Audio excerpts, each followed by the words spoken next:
actually bring this because it's handy because otherwise you'll notice me down here talking down. Yeah, So I found this at my room and I brought it down. So it's a very good idea. Actually. yeah, it just keeps your head up a little bit. So. Great, Joe. Thanks a million. Thanks very much.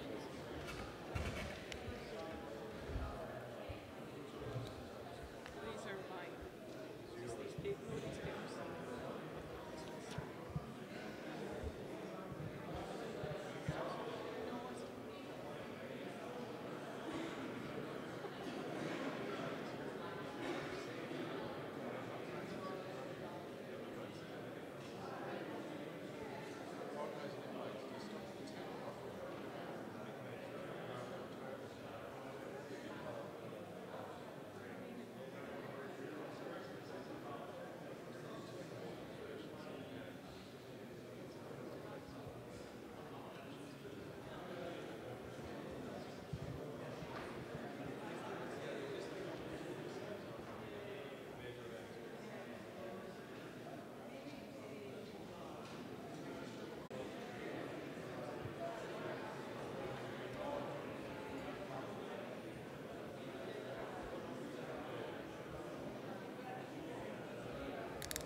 Yes, Nicolas.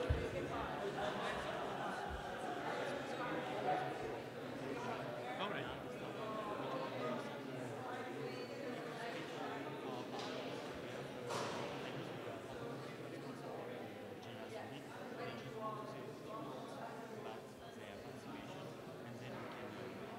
Okay, and you will be my cue. So when it's time to speak in the I'll take over. Okay, yeah, I think so. I think so. Because we're running late. Yeah, so you can actually do it now.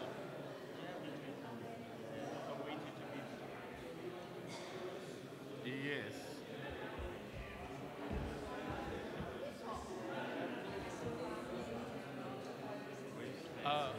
Francois from Swiss Life is asking if we could actually make his intervention on the 3rd before you. So to the of him.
president is not yet here.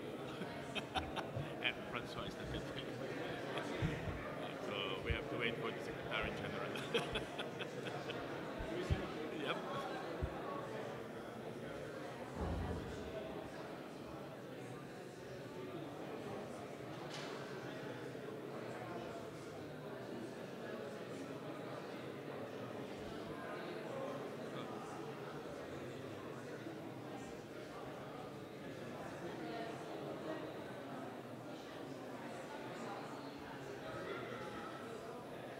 Hello.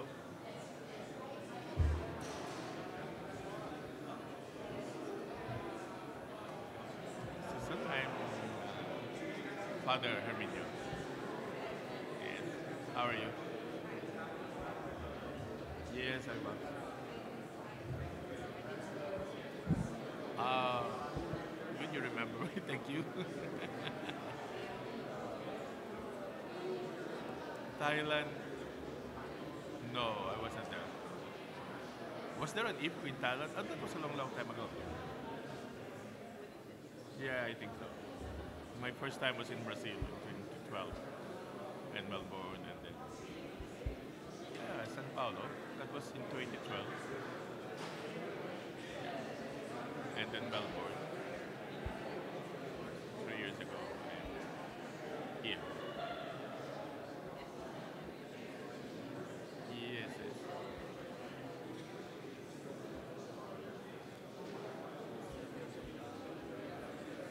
Mm,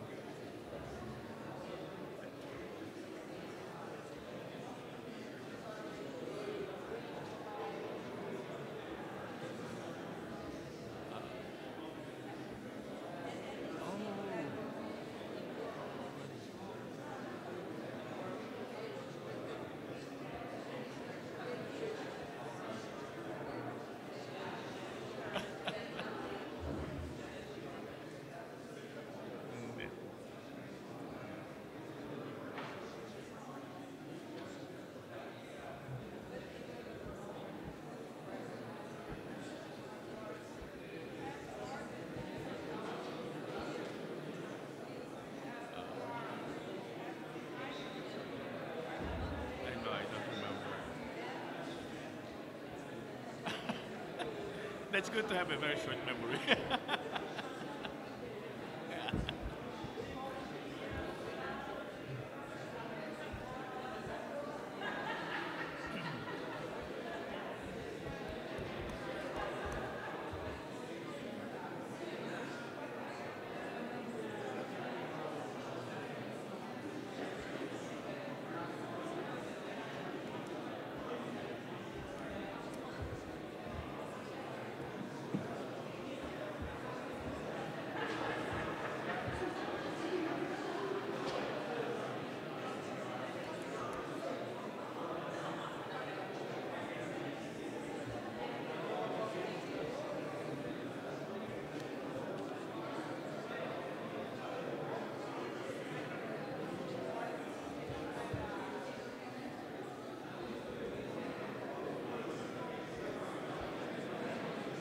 Ça m'intéresse. Ça va, ça va.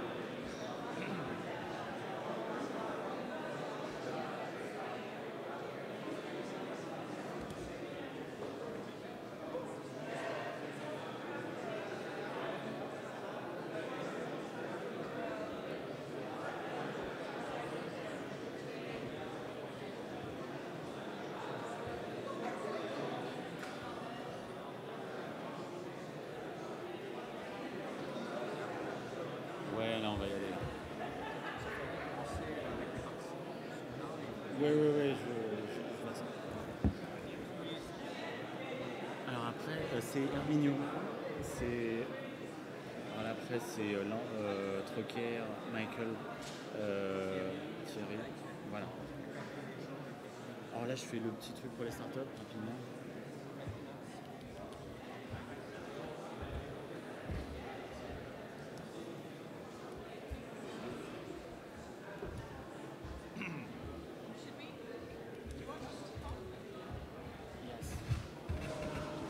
I will just make a little speech regarding our partners. It will be very short and then go ahead with the round table. Joe, you actually. Yes, yeah. So, will I go? I go Joe, you come here. Okay, right. I'll go down there when we're finished. Right over here. Yeah.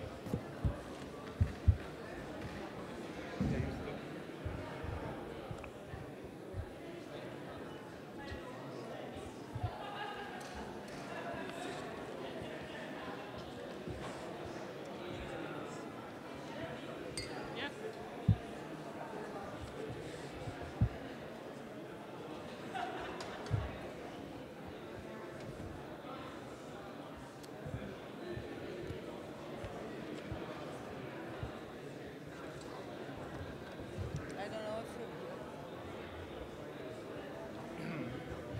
Bonjour.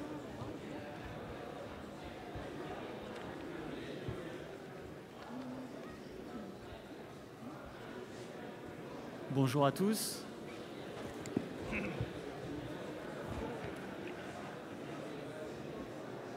Ça marche, ouais. Okay, so you speak into it as well. Ok, yes. We will talk from. Bonjour à tous. J'espère que cette pause déjeuner vous a été agréable. Ça change. Avant de poursuivre l'après-midi, on n'entend pas?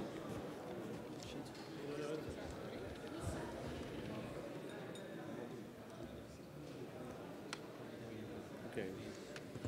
Just say, pardon. Call them to attention. Bonjour à tous. Alors j'espère que vous avez passé une bonne pause déjeuner. Avant de reprendre cet après-midi et les plusieurs tables rondes que nous avons, j'aimerais juste attirer votre attention sur la présence de nos partenaires, car à l'occasion de cette 26e Assemblée Générale, nous avons le privilège de compter sur la participation de plusieurs entreprises qui sont leaders dans le secteur des EdTech et qui nous font l'honneur d'être ici et qui sont à votre entière disposition pendant tout le long de l'Assemblée Générale pour discuter avec vous de ce sujet important qu'est la relation entre l'enseignement supérieur et les nouvelles technologies. Et ils seront là durant toute l'Assemblée Générale pour répondre à vos questions et également vous présenter leurs solutions et leurs outils pour vous accompagner dans votre transition numérique. Nous avons l'honneur d'accueillir l'entreprise Cosmos, qui a un stand au fond de la salle. Depuis plus de 15 ans, Cosmos accompagne les acteurs de l'enseignement supérieur et de la formation professionnelle pour la mise en place de solutions digitales, des plus simples aux plus riches, en passant par des portails web, des espaces numériques de travail, mais également des solutions de portfolio électronique et de portails de ressources. Également, il propose des solutions pour faciliter les inscriptions pour les étudiants. Juste devant, nous avons nos amis de Pixies, s'il vous plaît, qui sont une entreprise italo-franco-libanaise, si je ne me trompe pas.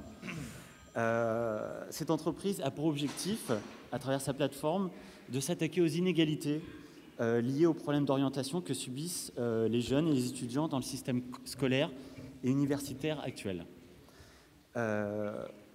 En passant de l'autre côté de la salle, vous n'avez pas pu, avec leur grand stand, nous avons nos collègues d'APSCO qui ont développé une application qui permet de tenir au courant les étudiants en temps réel sur leur téléphone portable pour les informer des dernières modifications des emplois du temps, des changements de salle ou des annulations de cours, mais aussi leur donner accès à leurs notes et à des offres de stage.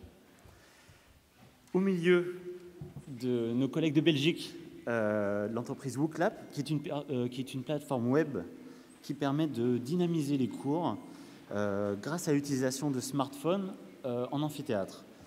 Elle est utilisée dans de nombreuses universités pour rendre les cours plus ludiques, plus interactifs et mesurer la compréhension également des étudiants. L'utilisation d'APSCO permet également d'intégrer des outils que nous utilisons tous comme les PowerPoint, Google Drive ou Keynote. Et enfin, nous avons également la présence de StudyLink, qui permet aux étudiants d'emprunter de l'argent à des particuliers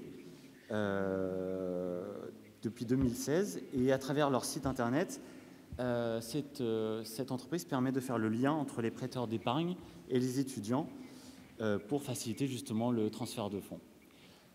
Voilà, ils sont là à votre disposition. Vous avez dans votre sac de congressiste eu un petit document qui présente la contribution de ces partenaires à l'Assemblée générale, que je vous invite à lire. Et également, jeudi matin, nous aurons l'occasion de pouvoir échanger et discuter avec eux en direct, puisque nous allons avoir une table ronde sur justement l'innovation, les nouvelles technologies et l'enseignement supérieur. Je vous remercie pour votre attention. N'hésitez pas à aller les voir. Nous avons la chance d'avoir des partenaires multilingues. Et maintenant, je vais laisser la parole aux intervenants et à la session de cet après-midi. Merci.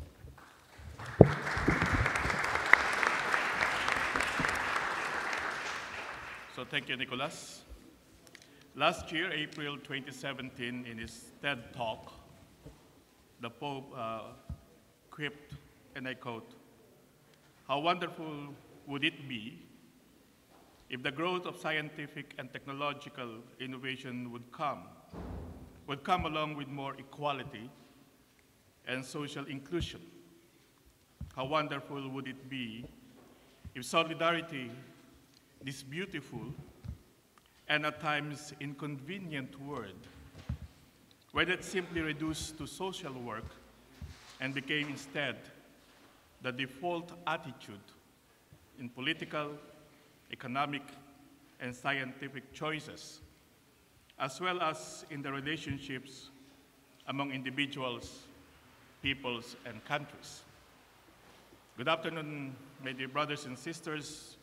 We are in the second part of our program this afternoon, and we have 5 speakers today to share with us how their universities become key players in social transformation. So without much further ado, I would like to introduce to you our first speaker. She's Dr. Lorna Gold, Project Coordinator. Together. Oh, yeah, together. Laudato Si, Chokare from Maynooth. And she's experienced advocacy and research professional with 2 decades of experience working at a senior level in advocacy leadership and management. And she has an extensive experience on all stages of organization, advocacy, including awareness raising, public campaigning, research, policy development, and media. And together with her would be the president of our host university, Professor Michael Mullaney, president of St. Patrick's College, who is a graduate of Gregorianum in Rome in 2002, doctor of canon law, and with a specialization on Rothal jurisprudence. So, Dr. Gold, Father. So, friends, delighted to be back. My job this afternoon is really there are 3 of us are going to present this afternoon. And really under the title we're looking at is the Catholic Universities, Key Players at the Service of a Sustainable Environment. And we want to share with you our experience of turning this campus, this lovely campus which we're all enjoying these days, to make it more sustainable, environmentally sustainable. And it's under, I just maybe put on the slides here first, might help.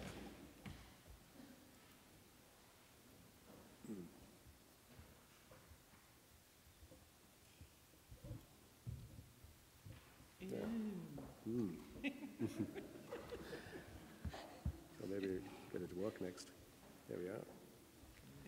So maybe just to, as you know, and I explained yesterday, the initiative that we're going to talk about is called the Maynooth Green Campus. And we've been very fortunate that we have been awarded by the awarding body on TASC, the state environmental body has awarded this campus the green flag. And so we're very proud to, I suppose, share our experience that enabled us to achieve such a worthy and such a fine recognition. So it was an important, the Maynooth Green Campus was an important initiative for a more sustainable campus. And I'm going to be joined by Dr. Lorna Gold, as you've already heard, and Dr. Joe Larraghy of Maynooth University, a lecturer in social policy. And it's important that the three of us present this because this uniquely involves a partnership of three stakeholders. That's St. Patrick's College Maynooth, which is hosting this assembly, Maynooth University, who share the campus with us, and Trócaire, which is Caritas Ireland.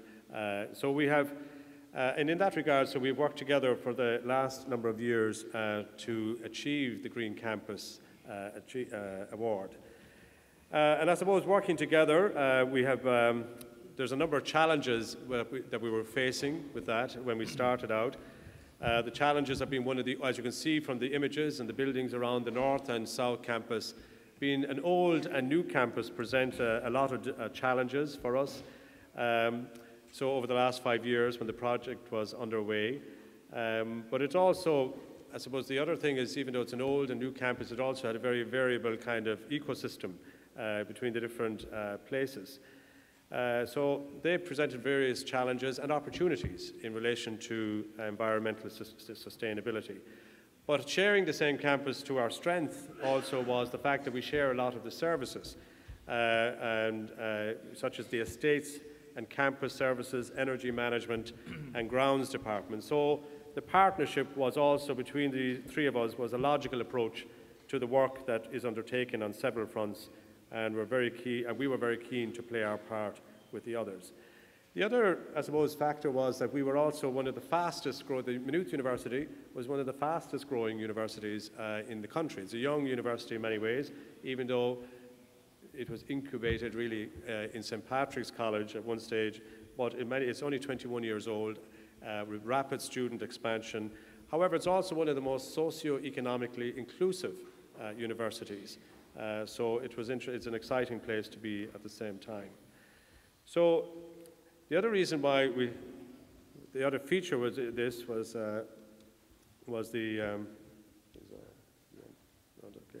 we're a learning institution, so that reached us out to wider communities, so in Ireland and internationally.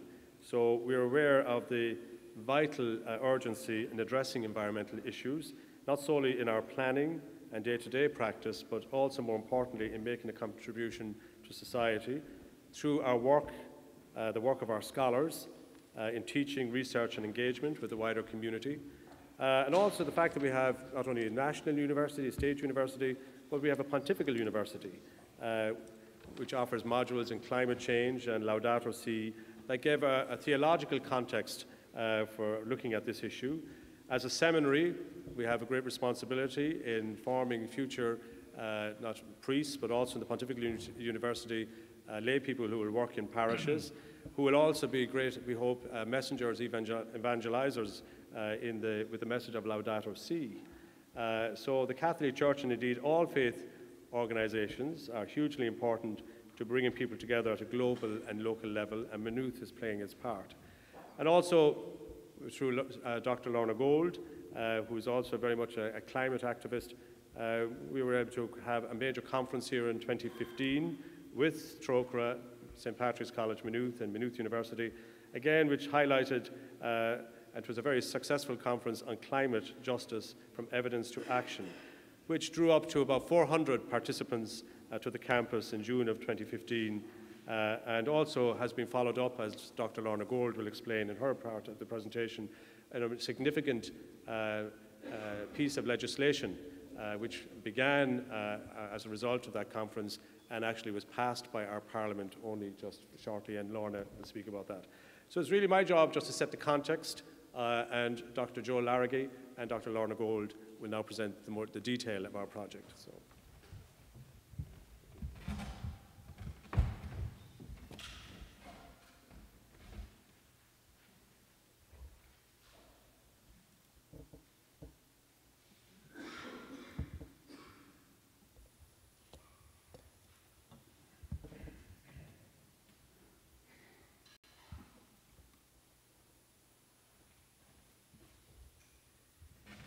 So thank you, Father Michael, and thank you for the the invitation and the honor of speaking at this very important conference of Catholic universities. The theme of this afternoon is partnership, and I want to talk about what has been a very significant partnership that I've been part of over the last 5 years. It's a partnership of three: St. Patrick's College Maynooth, Maynooth University, and Trócaire, which has its headquarters on the campus here and has a staff of about 100 people. So about 5 years ago, we decided to set up this committee. Initially, it wasn't a committee about the environment. It was actually a committee to see if we could improve social spaces for staff on the campus. But we turned the terms of reference on their head and asked, well, what were we doing to the environment? And maybe we can address the issue of our social spaces in the context of examining our own footprint. And that was really the beginning of what became Maynooth Green Campus. We have a slogan which is greening the campus for a sustainable world. But we operate within a program that operates internationally. So this concept of eco-campus, or green campus as we call it, works according to a template that has been developed with considerable influence by the Irish organisation An Taisce, which was mentioned, but also through the international body, the Foundation on Environmental Education. Essentially, there are 7 steps. I'm going to talk about these briefly, and there are 5 themes, but we, of course, in Maynooth have to do things differently, so we added a 6th theme. I want to talk a little bit about the organisation of Maynooth Green Campus, how we work, and what may be special about the way we do things here in Maynooth. And I want to talk about links to learning, and maybe some short reflections on the experience we've had.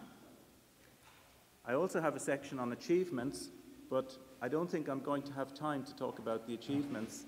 Maybe it'll come up in the questions, because I know we're short of time for presentations.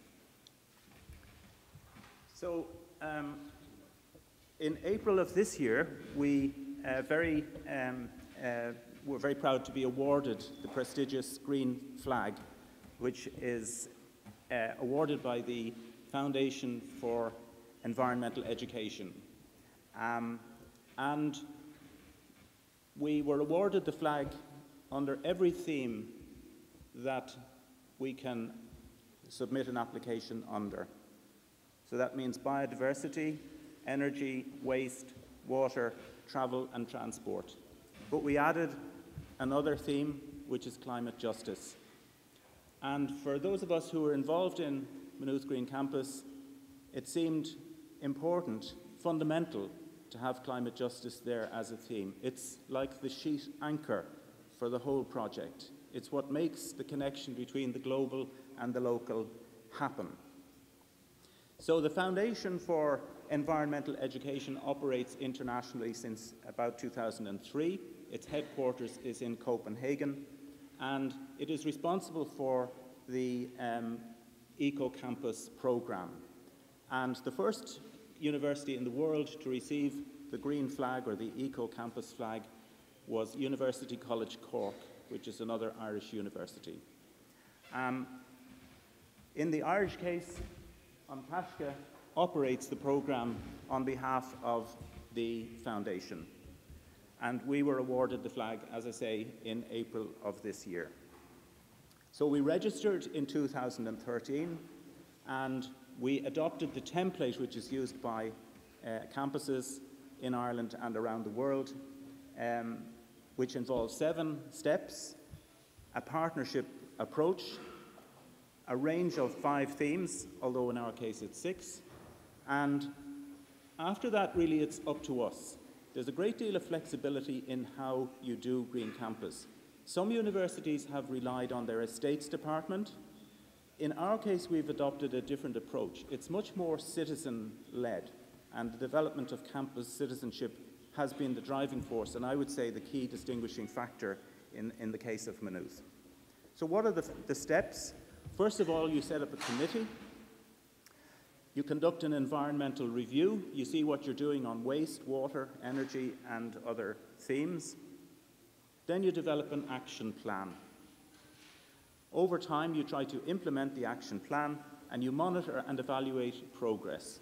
Sometimes you won't make progress in areas where there are great difficulties, but it's still important to monitor what's going on and keep the data.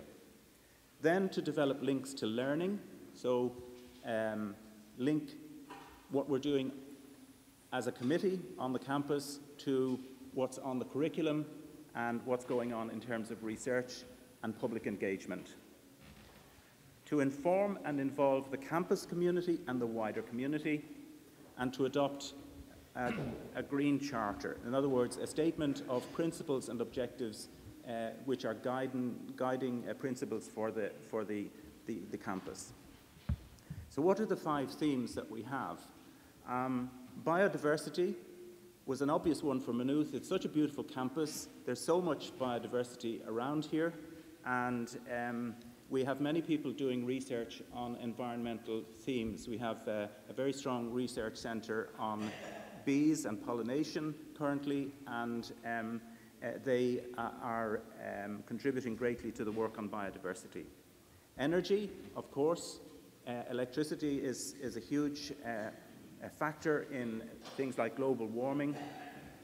Travel and transport, similarly, is another theme. Water and how we use it, and how much of it we use and how much of it we waste, is another very important issue, and how do we manage that.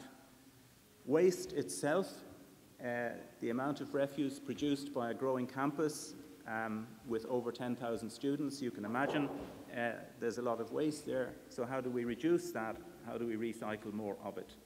And finally, the theme that we added in ourselves, and which is such a central theme for us, climate justice, and very much a focal part of the partnership. So this is our first committee back in 2012, 2013, and there's a mixture there of academics and students and other people from other departments in the university. I want to show you here, they call this an organigram. It's essentially a diagram of how we fit into the campus as a committee. So in the middle here is the Maynooth Green Campus Committee, and essentially there are 5 themes which we have here, and we set up working groups for each of these themes. So we could have a committee which was talking about everything, and the committee has met quite regularly over time, but it's the working groups that take ownership of a particular area and get moving with it. So whether it's waste or water, they come up with ideas and try to implement them. There's a committee structure. Some of these roles have developed over time. We need to develop our communications. I'll admit that we're very good at doing good things, but we're not very good at publicising the good things that we do. So we need to work on that. The committee membership is representative of all of the 3 partners, the different technical people around the campus, the different management people, and academic and administrative staff. We connect through the committee to all of the faculties, so we give a report to every faculty meeting on the work of Green Campus, and we have 3 faculties in Maynooth University. So there's social sciences, arts, philosophy and Celtic studies, and science and engineering. So every time there's a faculty meeting, they get a report from Green Campus. It's usually the last item on the agenda. Actually, it's always the last item on the agenda, but it usually sends people away with a pep in their step because there's usually something positive to report from Green Campus. We also link to the students, and we connect right up through the various governance structures within Maynooth University, and we have direct links to the chief executives of the 3 partners. And also we have links to the wider community through the local town here, the Maynooth Tidy Town Committee, businesses in the area such as Intel, Untashka nationally, and also not mentioned here is the Kildare County Council, the local authority. So we do a lot of work reaching out to them. So this is essentially the structure of the committee. And you can see that the basic model isn't driven by the Estates Department. Essentially, it's a voluntary committee of people. And our committee meetings usually would have between 10 and 20 people at every meeting. So there's a great sort of willingness to buy in and come up with ideas. And in fact, initially we thought maybe we would have to restrict our activity to certain fields to manage our resources. But in actual fact, we decided to allow ourselves to look at all of the themes and to let the thing grow over time. So we took our time before we applied for the green flag because we wanted to let this thing embed itself. And I think that was one of the things which we were praised for when we were assessed for the green flag. Some other universities were tempted to go straight in, get the flag for one thing, and then try and reboot for the next one. Our approach has been more organic, and I think it has actually stood the test for that. An awful lot of it is about staff and student engagement. We have participated in spring cleans or litter picks. We've done a little demonstration here using the letters Maynooth, MU, Maynooth University, with the students here. We have organised promotions for walking, and down on this corner here, there's an initiative which is we support in the Philippines, a graduate of the university, Helen Mitchell. She's a community worker, and in the wake of Mount Pinatubo, populations were displaced, and they established an initiative called Wow Bags, or Wonders of Waste, or Women of Wenceslao. And this promotion, essentially it's upcycling of juice packs which are collected in hospitals and various other places in the Philippines, and they are washed, stitched together, and transformed into the most beautiful briefcases, shopping bags, pencil cases, and what have you. And we promote these whenever I'm sorry that I don't have one to show you at the moment. They're very good, and they're actually also very hard wearing. Okay, so the other thing that we try to do is develop links to learning. And the links to learning I can only just illustrate these with some brief examples. In the case of St. Patrick's College here, we have theologians, Suzanne Mulligan, Dr. Padraig Corkery teaching moral theology, and they have developed a specialist interest in climate justice and ecology.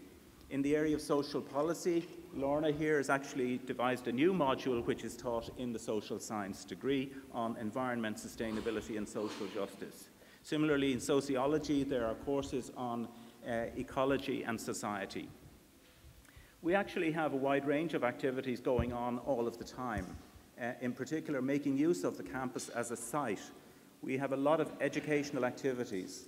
For example, we've had bio-blitzes where we try to find out how many different species there are on the campus, and that's excluding the staff and the students. We're talking about flora and fauna around about.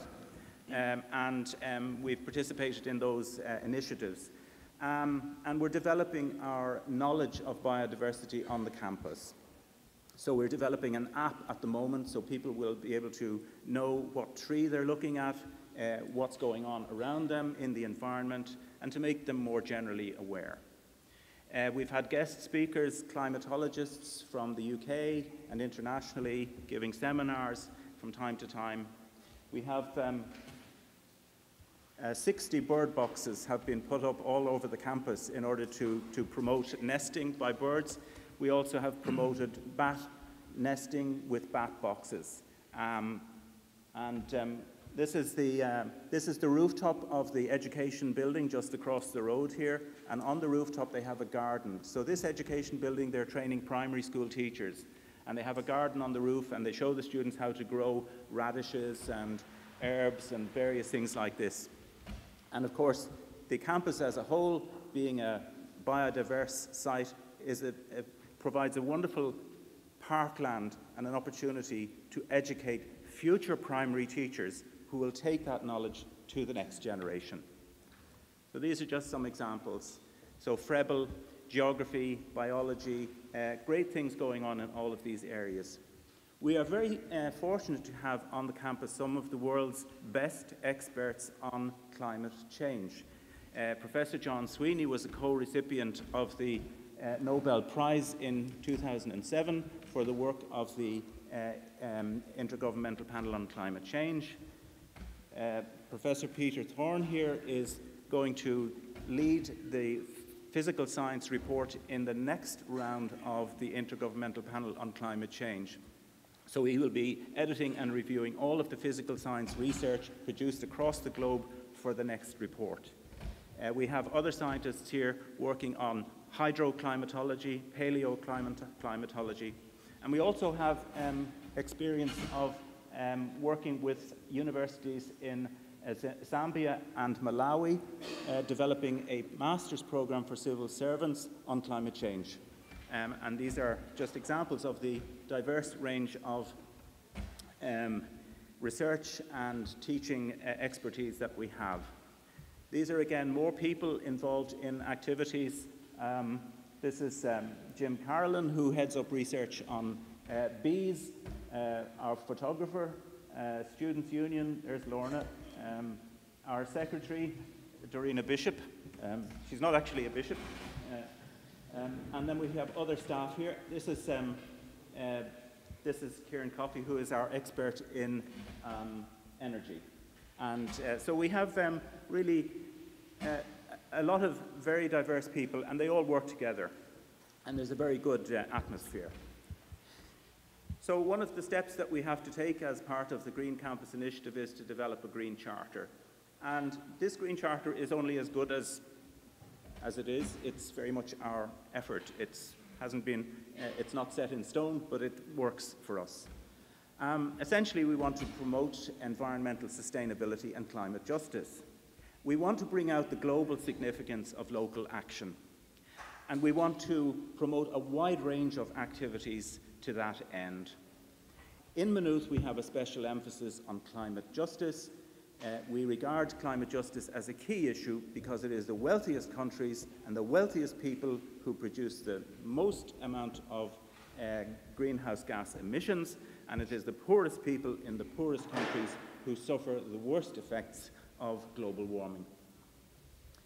We also want to develop our engagement with the Global Goals for Sustainable Development, or the Sustainable Development Goals. And what's wonderful about these goals is that they combine social and environmental challenges.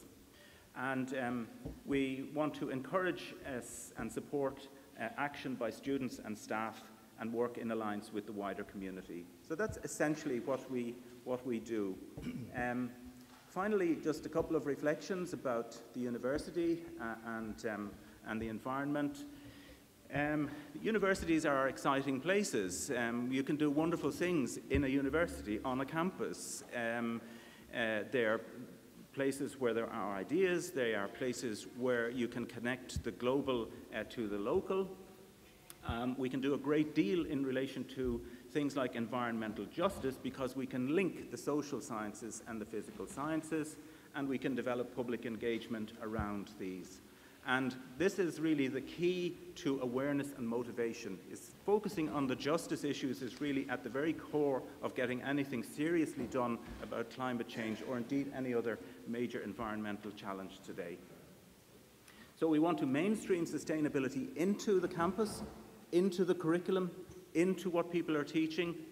I'm a social scientist. I'm not an environmentalist by training, but for me, the social sciences are the areas where climate and environment need to be front and center in the 21st century. So I'll leave you with that final thought. The universities are important. They are centers which generate and transmit new knowledge. They link the global and the local. We produce the next generation of leaders, and we are sites for good practice. Sorry for going a bit over there. Thank you very much. Thank you very much.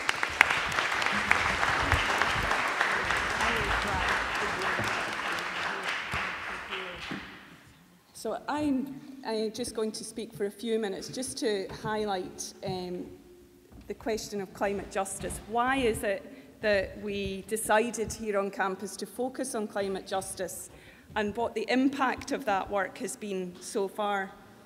So, TROCRA, which is the Irish Caritas, as Joe has said, is based here on campus, and we also have some of the leading climate scientists based in Maynooth University. So it seemed quite logical for us, given that TROCRA has seen the impacts of climate change on the world's poorest people, at least for the last decade, to focus in on the question of justice and climate change and our responsibilities, and to see what we could do here on campus. 2015 was a momentous year. We recognised that quite early on, and we started planning in 2013 to see what we could do around the Sustainable Development Goals, around the Paris Agreement, and then when we got news very early in the year that Laudato Si was coming, we decided we would plan a conference to mark the publication of Laudato Si. And we were very fortunate that our conference took place 3 days after Laudato Si was launched, by coincidence. So this event, organised by the three partners in June 2015, was very significant, and I think might be of interest to you. We didn't want to have an academic conference, and right from the very start, when the committee met, we said, we don't want a talk shop. We want something that brings together the science, the evidence, the key players in civil society, and the broader community. So we mobilised at a national level to bring together, to use the joint partnership of Green Campus to bring together different stakeholders, academics, religious leaders from all different religions, civil society leaders, individuals, young people, older people's movements, to have a national, an event of national significance. And indeed, the event itself was significant at a national level. It involved Mrs. Mary Robinson, who you'll meet on Thursday afternoon. Amongst others, Bill McKibben, the Vice Chair of the IPCC, also attended. And the point of them was to understand and to interrogate how we translate the science, the evidence, into action of different types. And that event was really the start of a much more active citizen mobilisation for climate change in Ireland. It was the start of the change of public debate on this important issue. It was the genesis, in fact, of the divestment movement from fossil fuels in Ireland. And as has been mentioned, the conference was followed up with another event which was hosted by St Patrick's College on ethical investments and fossil fuels. And in particular, what are the ethical issues?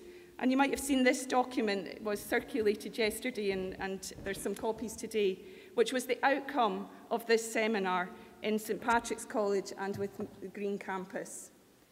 The impact of that seminar in February 2016 was the start of a students' movement for climate change, for fossil fuel divestment, and the start of a growing movement to change the law in Ireland to exclude fossil fuels from our sovereign wealth fund.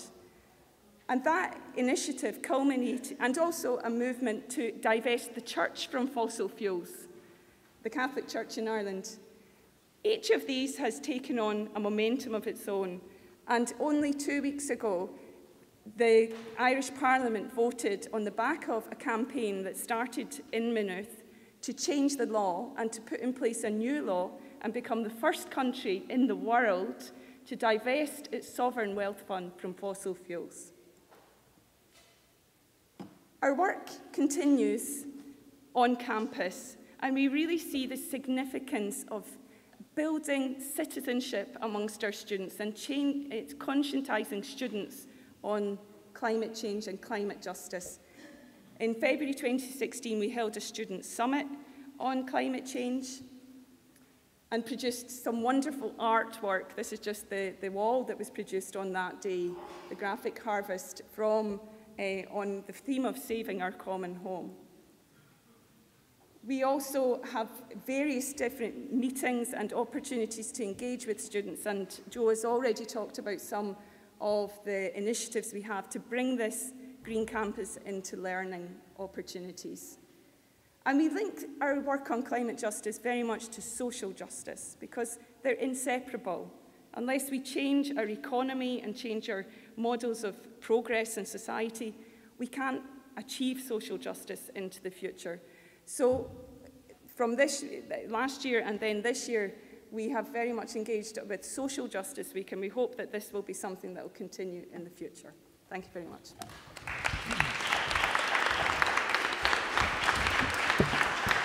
Okay.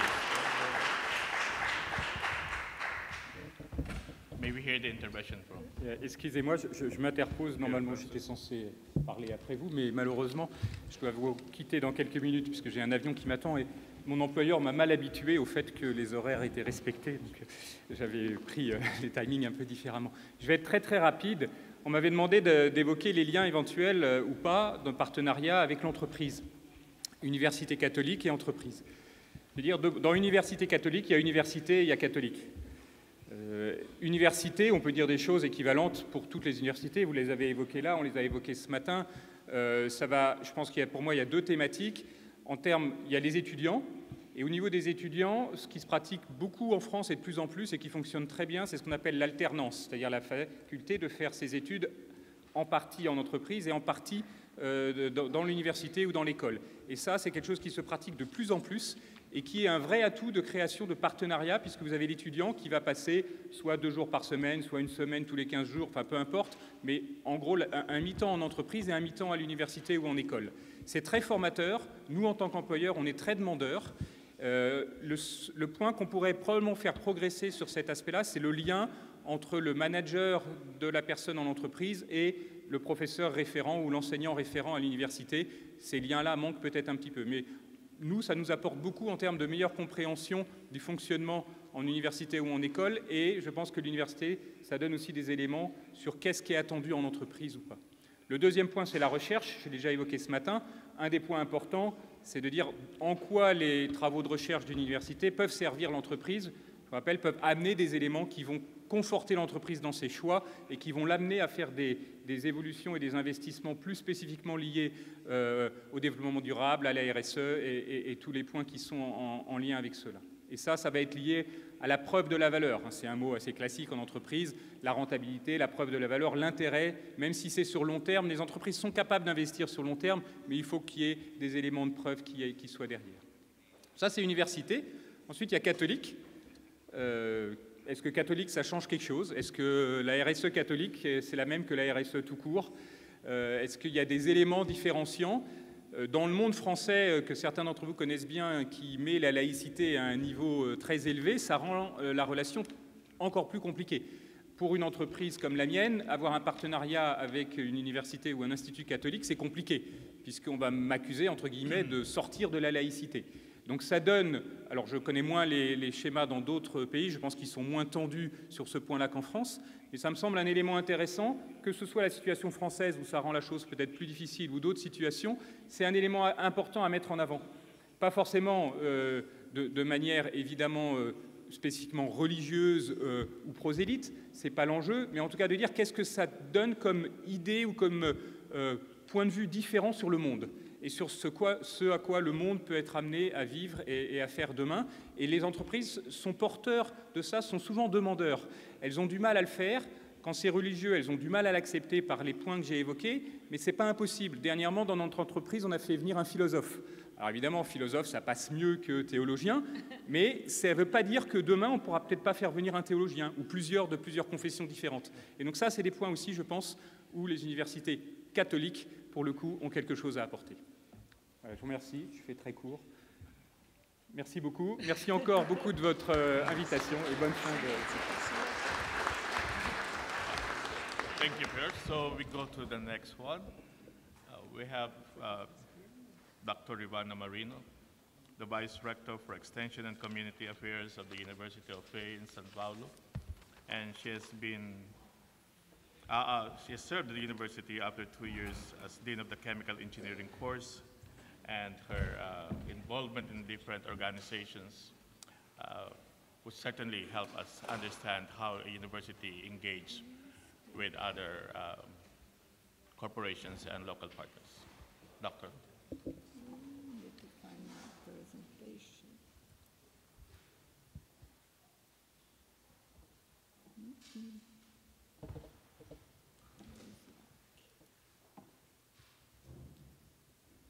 You can find my presentation here. You see. No. I found. Thank you. Good afternoon. Thank you very much for inviting us to participate and to share our experience in a challenging project that we are developing, that is to prepare students for the development of technology in the context of social responsibility with the partnership of some companies' leaders. And first I will give a context of the institution. FEI is a technological university in Brazil with courses in areas of engineering, computer science, and business. We have around 9,000 students, the most of them engineering undergraduate courses.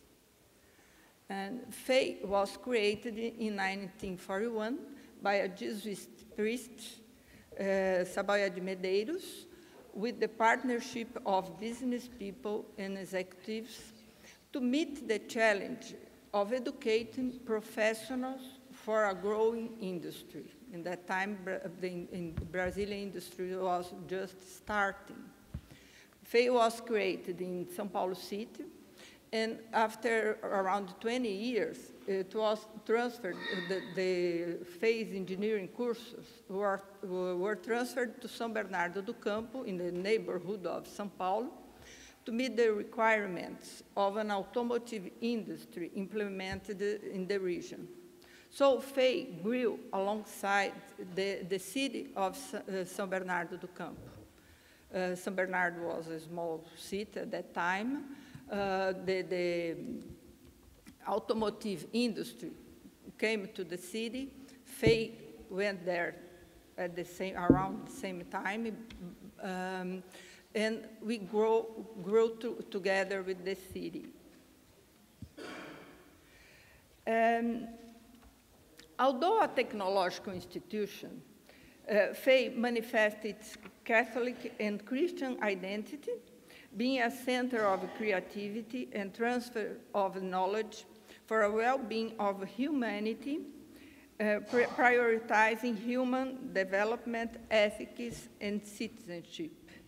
So FEI has the vision of being an innovative higher education institution, primarily in the field of technology and management, recognized nationally, internationally for educating higher qualified professionals and for fostering the generation, dissemination, and transfer of knowledge, thus contributing to a more human and fair society.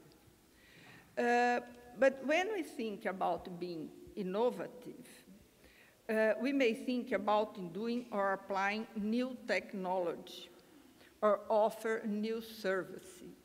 We've been in a world of very, very high velocity, where the technology is changing exponentially. It's not a linear change. From the first car that we have in 1920s, around 1920s, to now, we had regular cars, a used car because it's main courses. We had the same structure of automotive cars until nowadays. But now we have, let me see so far, from this car to this, the technology didn't change a lot. But from in the last 10 years, we are put. This is a model of a car. I don't know if it's a car because it's flying vehicle, totally autonomous, and it exists. It's not a matter of new. It's the velocity of or the accelerating technology, the point. So if you think about being innovative, it's not just new technology or new services. More than that, innovation is about new ways of thinking the complexities of the world and proposing new solutions.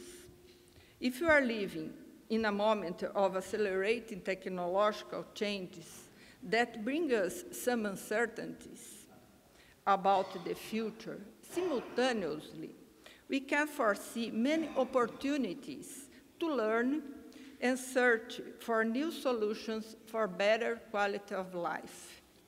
That's our challenges. And so we are living with an interesting challenge.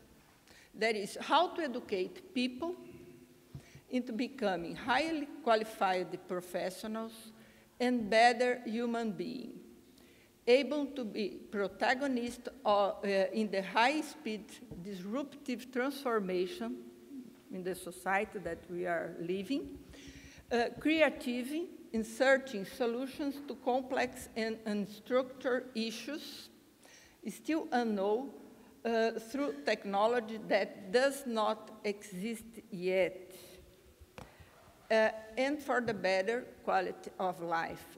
It's a challenge, but it's an opportunity.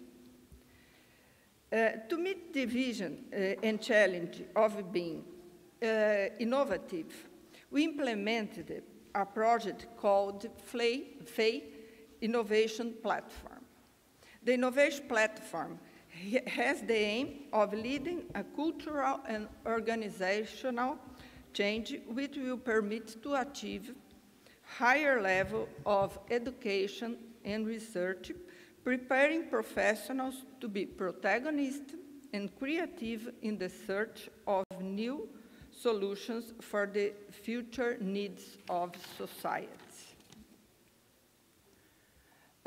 Our innovation platform has three main pillars: to strengthen FEI's innovation culture, to be aligned with the future megatrends, here we're talking about technology, to offer innovative undergraduation programs.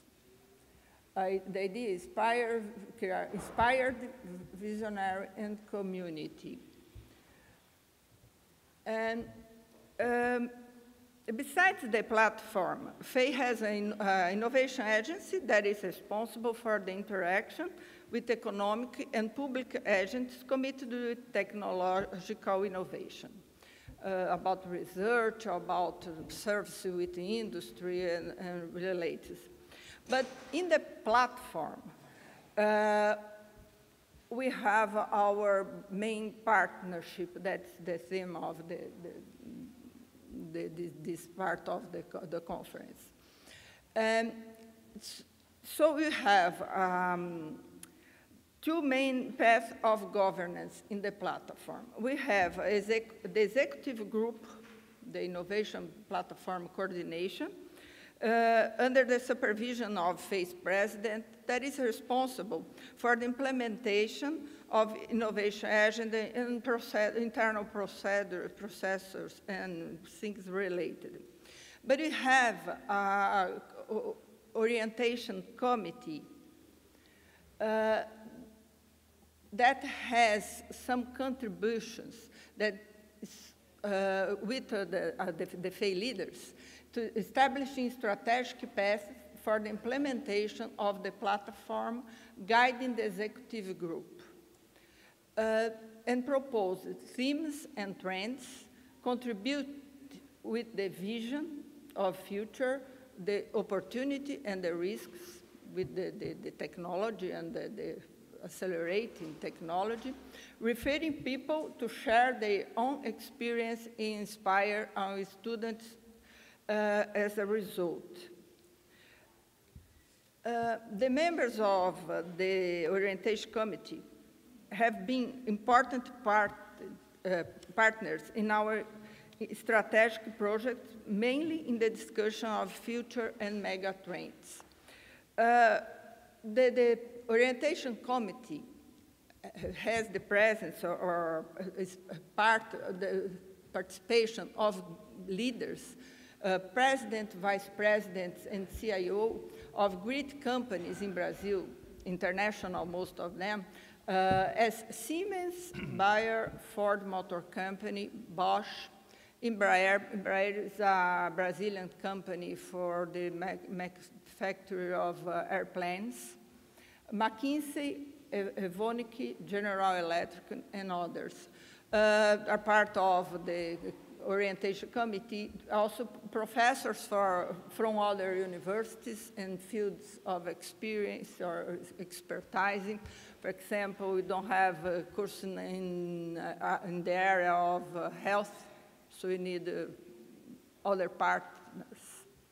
And some of them are alumni.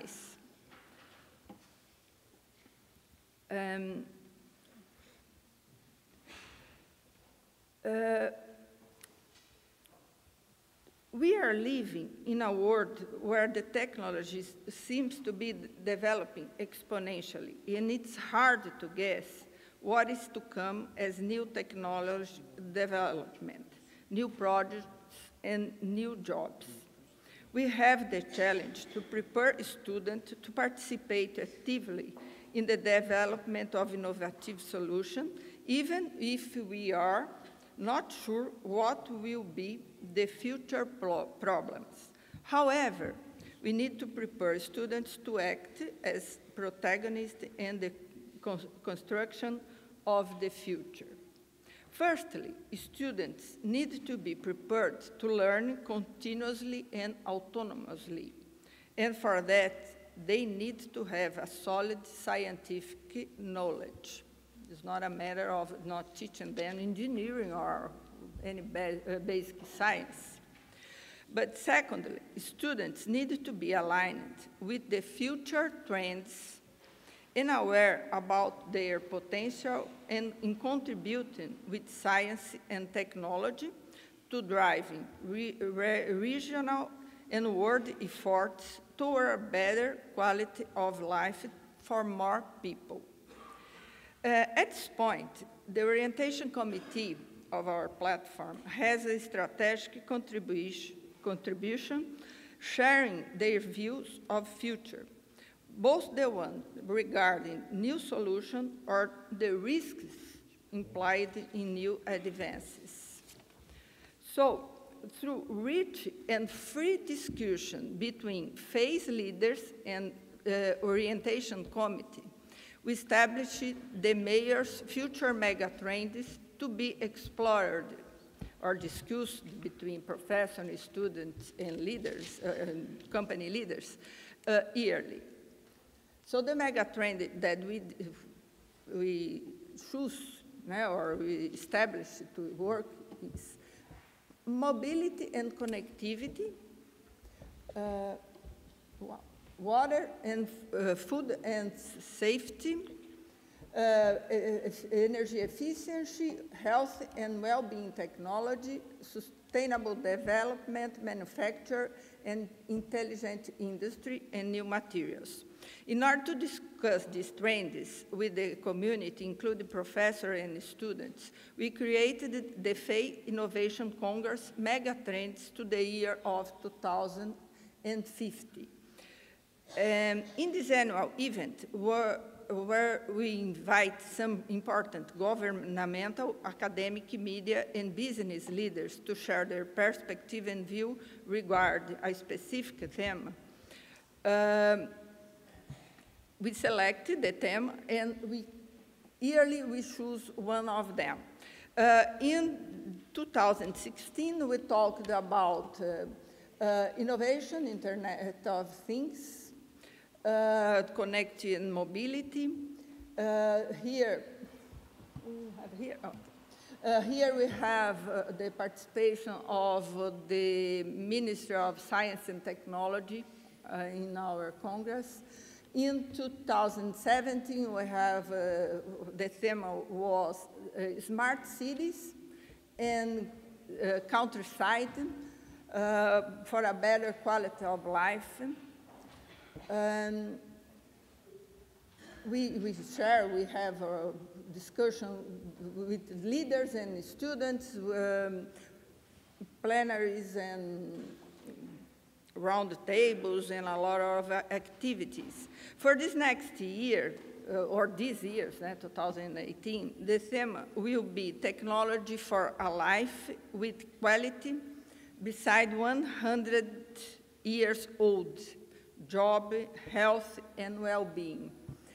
In the 2016 Innovation Congress, we had 46 speakers, 2 ministers, state ministers, 2,000 participants.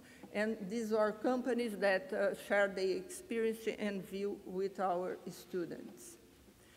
And the aim of the Congress is to guide the students to create their own view of future.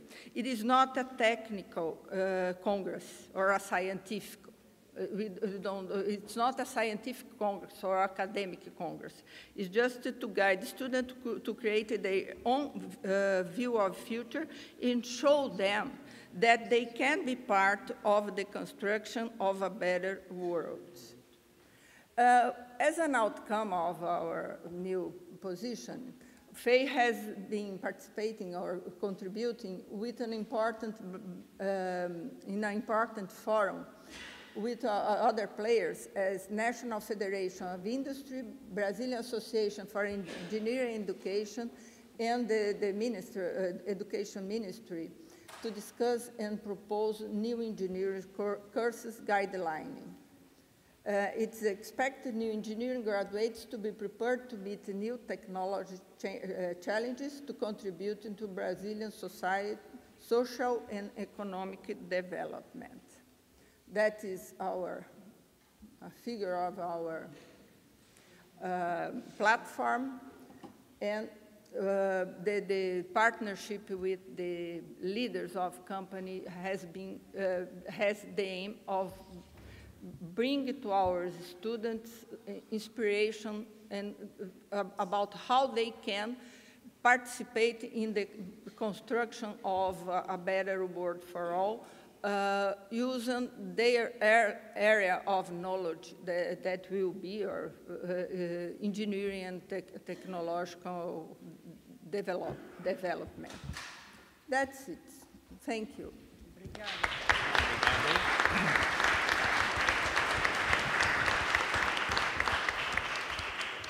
Thank you, professors. From science, technology, we move to the perspective of philosophy. Here. No. Science. No. So we have here a physicist and a doctor of theology, director of the Catholic University of Lyon. Father. Merci beaucoup. Je ne vais pas parler de science aujourd'hui, mais davantage de deux expériences que nous vivons en ce moment dans la métropole de Lyon, qui, au niveau des métropoles, est la deuxième en nombre d'habitants après Paris en France, où, à partir de deux spécialités de recherche, des relations avec la métropole et les acteurs locaux ont été rendues possibles. Le premier exemple tourne autour de l'interreligieux et le deuxième exemple autour de la tradition du catholicisme social qui anime beaucoup de nos universités. Premier exemple, à partir du dialogue interreligieux. Nous avons la chance d'avoir depuis longtemps une recherche dans ce domaine, en théologie des religions d'une part, et en dialogue islamo-chrétien d'autre part. Et voilà qu'un jour, le recteur de la grande mosquée de Lyon vient me trouver en me disant « Thierry, il y a beaucoup d'imams qui arrivent d'Arabie Saoudite, du Maroc et de beaucoup de pays qui arrivent en France, qui ne connaissent pas le français, qui ne connaissent pas la culture française. Est-ce que vous qui avez l'habitude des liens internationaux et du dialogue interreligieux, vous pourriez nous aider à monter des formations sur l'inculturation dans une société comme la société française, laïque, où la laïcité est aussi très forte, comme on l'a rappelé tout à l'heure. Et nous nous sommes dit, oui, ça vaut le coup de répondre à une telle demande sociétale. Donc non seulement nous avons, comme dans beaucoup d'autres endroits, la possibilité d'apprendre le français et la culture française dans un institut de ce type, mais aussi nous nous sommes mis avec une université publique. En France, université publique et université catholique ont parfois quelques difficultés à collaborer. Là, nous avons collaboré entre notre faculté de théologie, spécialisée dans la théologie des religions et le dialogue islamo-chrétien, et la faculté de droit d'une université publique. Et nous avons monté une formation droit, religion, laïcité pour les imams qui arrivaient sur la métropole de Lyon. Cela a donné des idées au préfet de la région Rhône-Alpes qui a vu là une opportunité de cohésion sociale et d'inculturation. Et de plus, il s'est dit, et nous nous sommes dit avec lui, que des personnalités, des administrations françaises qui ont l'habitude de travailler avec des personnes venant de l'étranger, mais parfois beaucoup plus de difficultés avec des personnes marquées par l'islam, de suivre aussi une deuxième formation, droit, religion, laïcité, en lien avec la première que je viens d'indiquer. Donc d'un côté, on forme des imams et des responsables musulmans à droit, religion, laïcité, d'autre part, des personnalités du monde administratif, éducatif, de la santé, du social. Et ces deux types de groupes se retrouvent ensemble. Et c'est maintenant la 6e année que de telles formations ont lieu en France. Et je pense que dans un cas comme celui-là, une université catholique avec ses spécialités, notamment dans ce dialogue interreligieux, peut vraiment contribuer modestement, mais de manière extrêmement intéressante, à la cohésion sociale, au dialogue local. Et en plus, des entrepreneurs, lorsqu'ils ont vu ce type de recherche, nous ont dit, comme on l'a entendu tout à l'heure, mais nous, dans l'entreprise, nous avons aussi des questions d'interreligieux. Lorsqu'une entreprise lyonnaise s'implante en Turquie aujourd'hui, avec la moitié du personnel venant de France et l'autre moitié venant de Turquie, des gens marqués par l'islam et qui demandent à faire la prière 5 fois par jour, y compris dans l'entreprise. Comment gérer cela? Et du coup, c'est une recherche qui se poursuit, qui a commencé dans la métropole de Lyon et qui aide aussi à sa façon des entrepreneurs de cette métropole qui vont s'installer dans d'autres pays musulmans. Voilà un exemple qui nous semble intéressant et que nos universités catholiques peuvent porter dans ce monde. Un deuxième exemple, plus lié au catholicisme social, qui est une grande tradition qui parcourt un certain nombre de nos régions et de nos pays. C'est une action soutenue par l'Europe au sein d'un des quartiers. La métropole de Lyon est une belle métropole très dynamique avec beaucoup de croissance, notamment économique, mais comme toutes les métropoles, elle a aussi ses zones plus de pauvreté. Et autour de Vaux-en-Velin, qui est une de ces zones, il y a une zone où le chômage est particulièrement fort. Et nous nous sommes connectés avec des associations de quartiers, avec la municipalité, avec des entreprises d'économie sociale et solidaire. Et nous avons pu embarquer dans nos réseaux qui nous soutiennent des entreprises hors de l'économie sociale et solidaire pour se mettre ensemble et bâtir un projet pour permettre l'emploi, pour permettre en particulier le lien entre les jeunes de ces quartiers défavorisés qui n'ont pas de formation adéquate et les éventuelles embauches possibles par les entreprises de la métropole lyonnaise et les entreprises de ce quartier défavorisé. Et notre objectif, et c'est la 3e année de ce programme, est de monter d'une part des plateformes de rencontres pour cela et surtout d'orienter les jeunes en fonction des besoins des entreprises du coin, les orienter vers les bonnes formations et leur proposer des tremplins sur ce type de formation. Voilà les 2 exemples que je voulais présenter ici comme 2 exemples possibles d'interaction avec des métropoles, avec le local, avec certainement aussi des ouvertures globales comme celle de l'interreligieux dont j'ai parlé tout à l'heure. Merci.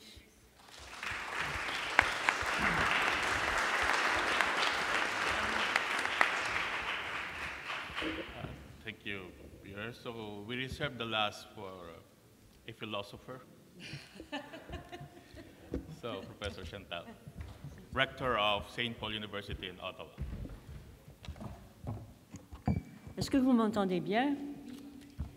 Est-ce que ça va bien? Vous êtes réveillés? Bon, voilà. Alors, je vais procéder assez rapidement parce que beaucoup de choses ont été dites. Je vais parler d'un projet à l'Université Saint-Paul qui s'inscrit dans la lignée de démarches de réconciliation avec les peuples autochtones du Canada.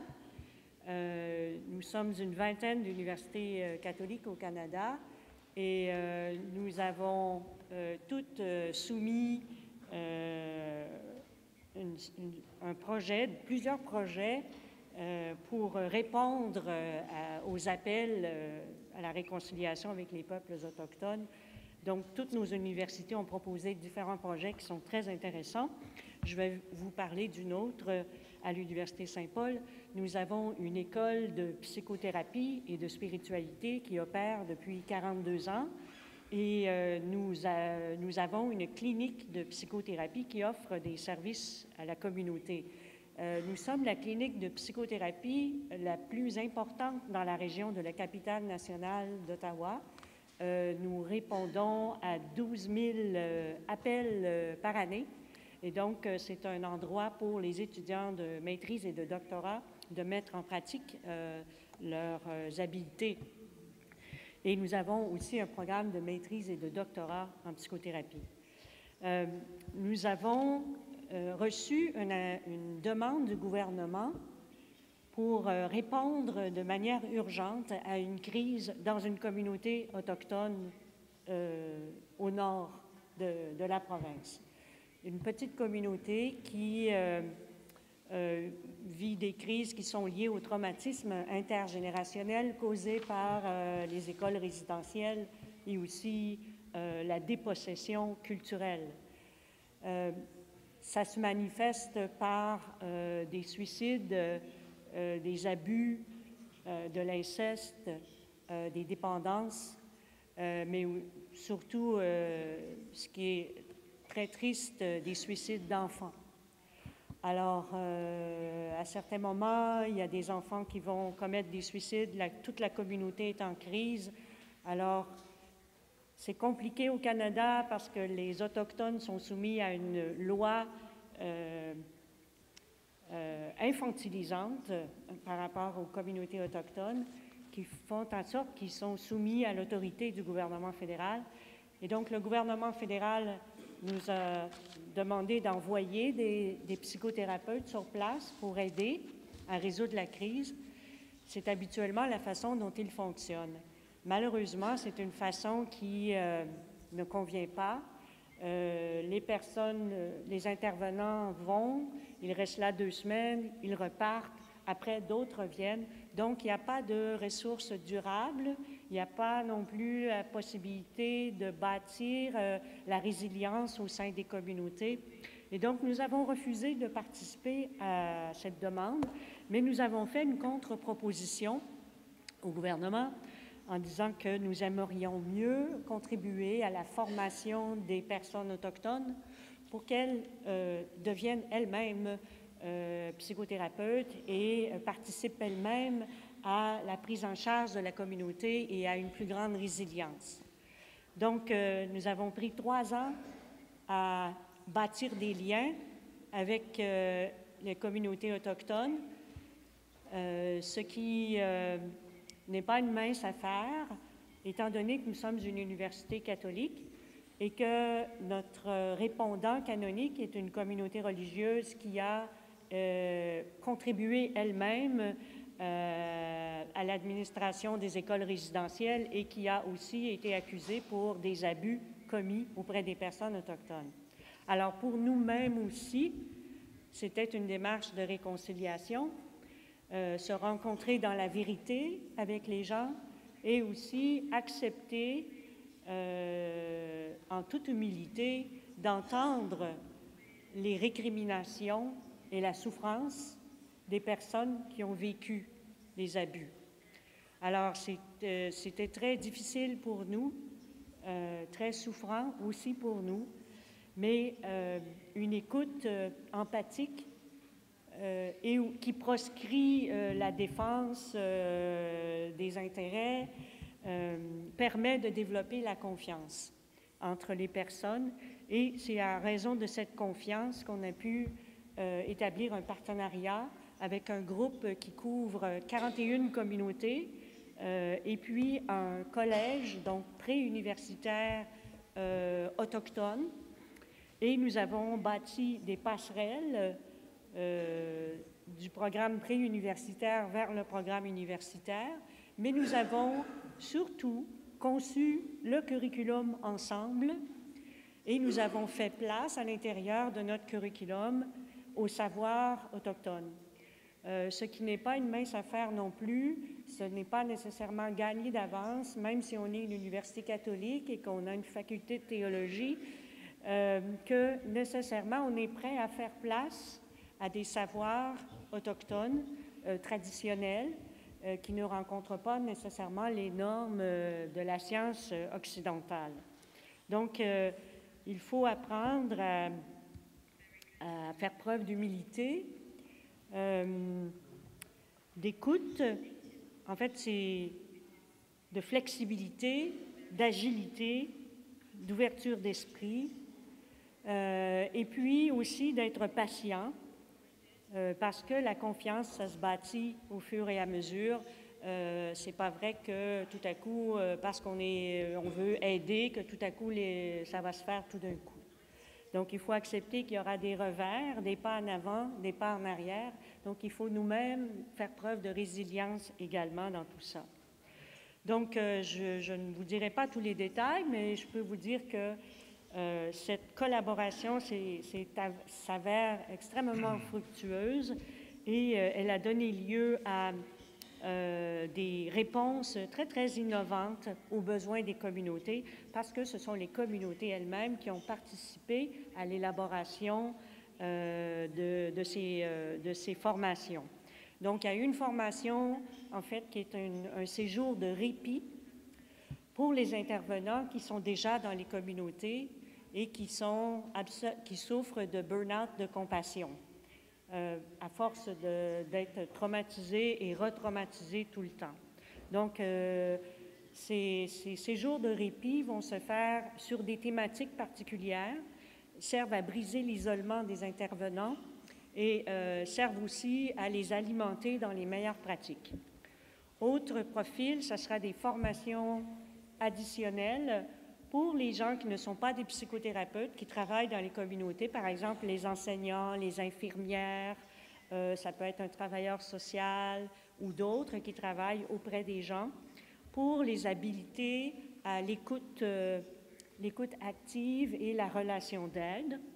Et une autre formation qualifiante pour les gens qui ont des formations en travail social ou même en psychologie ou en sciences infirmières, mais qui veulent devenir psychothérapeutes. Et finalement, la dernière formation, la maîtrise en counseling, psychothérapie et spiritualité, qui intègre la spiritualité comme levier vers la guérison. Donc, voilà. Et aussi, nous avons fait campagne auprès de nos bienfaiteurs et bienfaitrices pour obtenir des bourses, pour aider les étudiants et les étudiantes à participer, parce que la plupart de ces gens proviennent de communautés très, très éloignées. Juste le déplacement, ça coûte des milliers de dollars. Et donc, nous avons réussi à obtenir $1 million en dons pour aider la mobilité et la participation. L'autre chose aussi, c'est que nous avons accepté, et ce n'est pas facile pour plusieurs de nos professeurs et même de nos administrateurs, que la formation soit donnée en équipe aussi dans autre part qu'à l'Université Saint-Paul. Donc, de faire appel à des partenaires dans une ville éloignée du nord de l'Ontario pour que les étudiants puissent être suivis sur le plan clinique par des psychologues là-bas, plutôt qu'ils viennent sur notre campus tout le temps pour faire les formations, parce que de s'éloigner de leur famille et de leur communauté, ça leur cause un stress additionnel dont ils n'ont pas besoin. Donc voilà, c'est terminé pour moi. J'espère que vous allez toujours bien. Bon, voilà. Merci. Merci.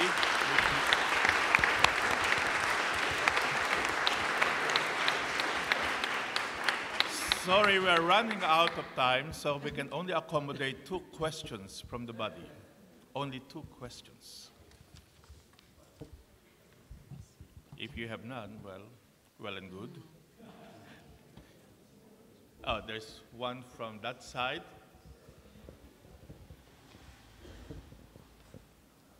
You have the microphone. I have a question for the speaker from Canada. Sorry, I speak Spanish. The students participate in any way in this program with Native communities?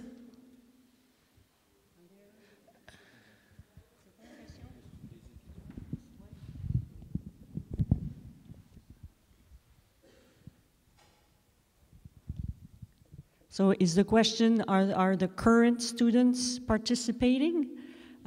So the programs priority is given to Indigenous students. We are receiving our first students in the fall. So already the community is sending us a master's student. And the other students will stay in the northern city, and they will participate through online. And so it's a small cohort because we're just starting. But with Indigenous communities, and I believe it could be the same with other types of partnerships, if they feel that they have ownership of the program and they really help design the outcomes that they need, they will participate. But often, the temptation for universities is to say, we know what's best, and just to roll out the curriculum on people. And so I think it's a very good experience for us to learn from other ways of doing things. And I find it very humbling in a good way that they have ways of looking at the world that are very rich, very wholesome, and we have a lot to learn from them. Okay, thank you. One last question.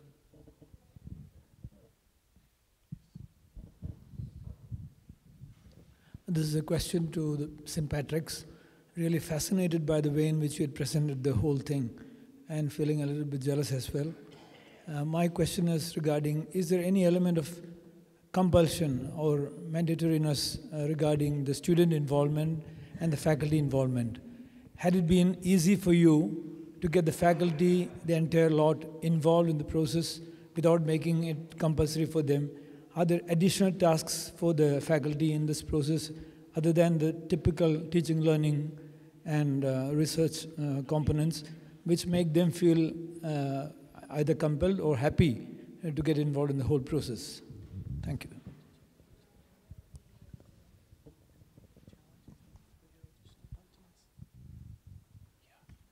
Sorry, my hearing is not very good. Yeah, so we have tried to involve the faculty and the student body. And the way we have tried to do that is by encouraging them to take ownership of aspects of the process. We didn't set out to make rules for how people should behave. We tried to create an environment where people would make the right decision. So in simple things, we try to create awareness around, for example, energy consumption. So, for example, every long weekend or holiday break, we would have a campaign which we call Maynooth Unplugged. And basically, this is about taking out the plug or switching off the machines or the chargers. And we simply send an email around the whole campus before these weekends. And we encourage people to do this. And we have some evidence that this actually improved, reduced the amount of electricity wasted. There's an awful lot of wasted energy. So little things like that, people actually came back and said, oh yeah, that was a very good idea. And so we try to do as much of that as we can. In the area of waste, we have got our caterers to use compostable cups. We use thousands and thousands of cups here on the campus, and most paper cups are not recyclable. They combine oil-based products with paper and they can't be recycled. So we've substituted compostable cups across the campus in most of our catering outlets, and this has been a huge step in the right direction. And an interesting thing about the compostable cups is that they can be taken from the campus here and ground down in a waste processing centre in the local county, and we get some of the compost back here on the campus. So there's a little bit of circulation, circular economy going on there. Yeah, we have different disciplines are more ready to engage with the environment, but we tend to look for opportunities to engage with every discipline. We will stop at nothing to find an opportunity to promote awareness. We even organized in 2015, the year that we mentioned quite a lot about, an eclipse, witnessing there was an eclipse of the solar eclipse, and we had people up on the roof of the humanities building looking and witnessing this event. And it was again to raise awareness of our existence on a planet in a solar system. So we have no shame when it comes to being opportunistic about conveying the message. We try not to coerce. We try not to be the Boy Scouts. We try to encourage people, and it's really the connection with social justice that's the driving force behind this. You know, you appeal to people's idealism, and particularly students. You know, they're interested in the big questions. They want to do the right thing. And, you know, if you appeal to that side of them, you will get much more out of them in the long run than if you simply impose a set of rules and things like that. So we do have a long way to go, but I think now that we have the flag, we can actually say, right, over the next 3 years, let's develop policies, let's mainstream, let's take more ownership, let's give more leadership as a university, let's become a model for other universities. And so communicating the message outwards and replicating what wasn't really very difficult to do, in fact, and it was a lot of fun for the people who were involved, and a very positive experience too.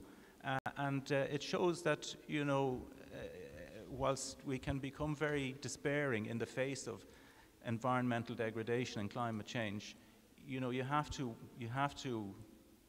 foster hope, and you have to create opportunities and examples that can encourage other people to take ownership of this agenda themselves. Okay, so thank you very much. So we thank the panel for a wonderful discussion. So can we have a few minutes break before we start our second round? Is it you? So it's far. 15 minutes. So we have a coffee break in Puget Hall, okay? 20 minutes. Oh, 15, sorry, 15 minutes. So you have to be back at 3:45.